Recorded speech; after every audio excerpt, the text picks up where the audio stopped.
कल ऑस्ट्रेलिया के हाथों पाकिस्तान को व्हाइट वॉश होने से बचना होगा, क्योंकि कल तीसरा और आखिरी टी20 मुकाबला खेला जाना है हॉबर्ट के मकाम के ऊपर। वैसे तो सीरीज 2-0 से जो है वो ऑस्ट्रेलिया जीत चुका है, लेकिन आखिरी जो टी20 मुकाबला होगा वो भी बहुत ज्यादा अहमियत का हामिल होगा। अगर पाकिस्तान आखिरी टी20 मुकाबला जीत लेता है जो मोहम्मद रिजवान की कैप्टनसी है उसके अंदर, तो कहीं ना कहीं पर एक कॉन्फिडेंस लेवल बरकरार हो जाएगा कि ये टीम बेहतर है। आगे आने वाले जो बकिया टी20 सीरीज रहेंगी आगे साउथ अफ्रीका के अगेंस्ट से, जिम्बाब्वे के अगेंस्ट से, उसमें कहीं ना कहीं पाकिस्तान को एक अच्छा जोन मिलेगा अगर कल पाकिस्तान ऑस्ट्रेलिया को तीसरा टी20 हरा देता। लेकिन उम्मीदें तो यही थी कि पाकिस्तान जो है वो यहाँ से जीतेगा, तीनों टी20 मैचेस जीतेगा, लेकिन अगली टीम में बड़े नाम नहीं थे, लेकिन उसके बावजूद भी पाकिस्तान हार गई। कहीं ना कहीं दूसरे टी20 मुकाबले के अंदर कई ज्यादा गलतियां की गई। सबसे पहले फील्डिंग के मामला जो हुए, जो कैचेस ड्रॉप किए गए, फिर पुअर फील्डिंग रही हमारी, कुछ अच्छी फील्डिंग देखने को नहीं मिली। ये मामला फिटनेस में जाते हैं कि आपका फिटनेस सही नहीं है, जिसके चलते हुए आप अच्छी फील्डिंग में नहीं कर सकते। ऐसा लग रहा था कि फील्डरों के हमारे हाथ फटे हुए, बोले लग लग के ऐसे जा रही थी। तो कहीं ना कहीं पर सबसे पहले मैं समझता हूँ कि हमें फील्डिंग के मामला सेट करने चाहिए। दूसरी जानिब मोहम्मद रिजवान ने कल ही ये बात कही थी कि जहां से मामला खराब हो फील्डिंग के थे, लेकिन कहीं ना कहीं बैटिंग की वजह से आप मैच हारे दूसरा टी20 मुकाबला। देखो साफ साफ बात है, 147 कोई बड़ा टोटल नहीं था बोर्ड के ऊपर जो ऑस्ट्रेलिया ने आपको लगा कर दिया था। आप यहाँ से आसानी से मैच जीत जाते, लेकिन आपने मोहम्मद रिजवान 9वें 10वें ओवर में जाकर आउट हुए जब पूरा का पूरा मैच दबा हुआ था। मतलब साफ साफ यही है कि आपने कोशिश ही नहीं की मैच को निकालने की। दूसरा टी20 मुकाबले की बात करो, आपने कोशिश ही नहीं की कि मैच को निकाल लें। एक चौका तक आपसे जो वो नहीं लगा, वो भी जाकर पता नहीं आपने कब मारा एक चौका, 9वें ओवर के बाद जाकर शायद आपसे लगा। बहुत मुश्किल था, आपने सिचुएशन मुश्किल कर दे तो होती नहीं है। देखो बाकी ये टीमें 300-300 तक जा रही हैं, आपसे 150 चेज नहीं हो रहा। ये सारी बात माइंडसेट की। आप टी20 के अंदर टेस्ट वाला माइंडसेट लेकर उतर आते हैं मैदान के अंदर, आप टी20 को टेस्ट बना देते, तो इससे गुरेज किया जाए। देखो अब तो आप सीरीज हार गए हो टी20, लेकिन उम्मीद हम यही करेंगे कि जो आने वाली सीरीज है उनमें अच्छी परफॉर्मेंस दें। इसके अलावा प्लेइंग 11 के अंदर कई तब्दीलियां जो वो की जाएंगी। 2 तब्दीलियां बताई जा रही हैं। ऊपर तो जो साहिबजादा फरहान है, उसकी जो 2 टी20 मैचेस के अंदर परफॉर्मेंसेस रही हैं वो कुछ बेटर नहीं थी। पहले टी20 मुकाबले के अंदर जो 7-7 ओवर का हुआ था उसमें आते साथ 2 चौके लगाए, फिर उसके बाद आउट हो गए। बताया जा रहा है कि उनको ड्रॉप किया जाएगा, उनकी जगह जो विकेट कीपर बैट्समैन हसीबुल्लाह को जो वो लाया जाएगा। हसीबुल्लाह खेलेंगे साहिबजादा फरहान की जगह, जो कि एक बनता भी है क्योंकि एक लेफ्ट आर्म ऊपर नहीं है, बैट्समैन नजर नहीं आ रहा। तो वन डाउन क्या पता ऊपर हसीबुल्लाह को खिलाया जाए साहिबजादा फरहान की जगह। ओपनिंग पेयर भी फिल वक्त हमारा सही नहीं चल रहा है, सीधी सी बात है। देखो पता है आपको कि हम नहीं करना है, तो आप करके भी दिखाएं।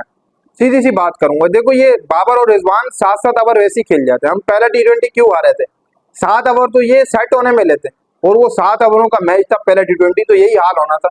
तो कहीं ना कहीं पर मोहम्मद रिजवान जैसे कहते हैं कि आज लन है कल विन होगा, तो उम्मीद तो यही करेंगे कि 2 टी20 मैचेस में आपने लन करा लिया, अब आप विन कर लेना, बहुत बड़ी बात हो जाएगी आपके लिए। अब तो विन बनता ही है बहुत ज्यादा।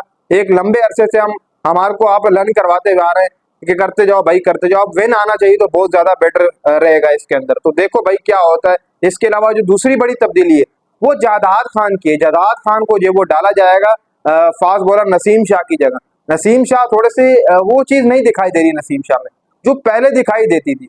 हालांकि बॉलिंग तो अच्छी कर रहा है, ऐसा नहीं है कि बॉलिंग अच्छी नहीं की, उन्होंने बॉलिंग अच्छी की है, लेकिन वो पेस उनका नहीं आ रहा है। ऐसा लग रहा है कि वो मीडियम पेसर बॉलिंग कराता हुआ नजर आ रहा है। कहीं ना कहीं पर नसीम शाह के साथ भी थोड़े से फिटनेस के मसाइल हैं।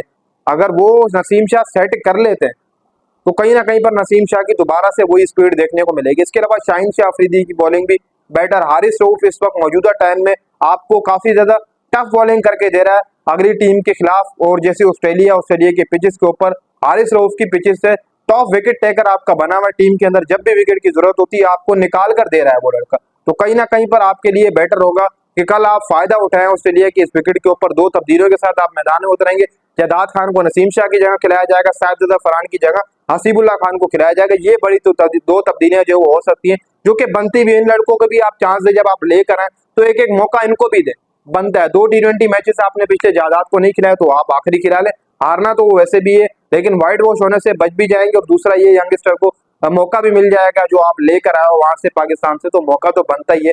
बाकियों को दिया है तो साहिबजादा फरहान को ड्रॉप करके हसीबुल्लाह को ले आओ, कोई मसले की बात नहीं है। इसके अलावा आकिब जावेद को नया वाइट बॉल हेड कोच जो मुकर्रर किया जा रहा है। आकिब जावेद अब आपको आगे से पाकिस्तान की वाइट बॉल कोचिंग करते हुए नजर आएंगे, क्योंकि आप सबको पता है कि जेसन गिल्स्पी को ये जिम्मेदारियां दी गई थी, लेकिन जेसन गिल्स्पी ने भी हाथ उठा लिए कि मैं नहीं करूंगा वाइट बॉल की, भाई मेरे से नहीं होगी, मैं नहीं करूंगा। इससे पहले गैरी क्रिस्टन तो वैसे ही वो खुद ही भाग गए थे। तो कहीं ना कहीं पाकिस्तान कोच आता ही आता है।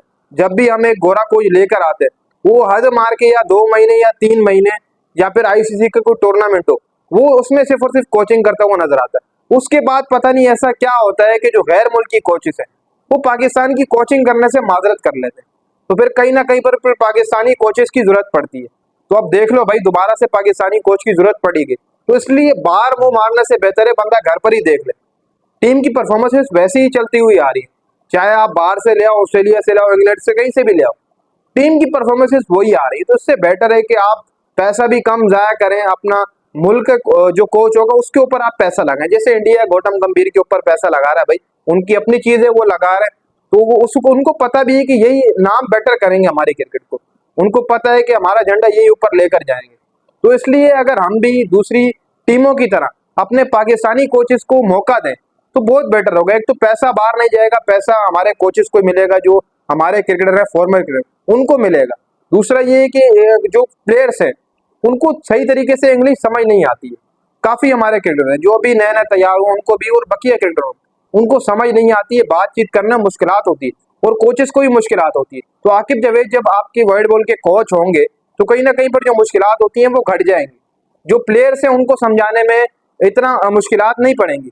तो तभी कहते हैं कि अपना कोच रखो, घरेलू कोच हो, ताकि वो समझाए तो बकिया प्लेयरों को समझ भी है कि गेम प्लान क्या होगा, माइंडसेट आपने क्या उतारना। तो आप कल देखो क्या होता है। जैसे 2 खबरें मैंने आपको दे दी, अब कल आपको भाई T20 वाला माइंडसेट लेकर उतरना है मैदान के अंदर। ऐसा ना हो कि आप वो टेस्ट वाला माइंडसेट उठा के ले आए जो आपने दूसरे T20 मुकाबले में दिखाया। तो उम्मीद तो ये है कि हम व्हाइट बॉल होने से बचेंगे, ऑस्ट्रेलिया के हाथों क्लीन नहीं होंगे। अगर ऑस्ट्रेलिया क्लीन कर देता है हमें, तो कहीं ना कहीं पर जो बकिया सीरीज है उनमें हमें परेशानी का सामना करना पड़ सकता है।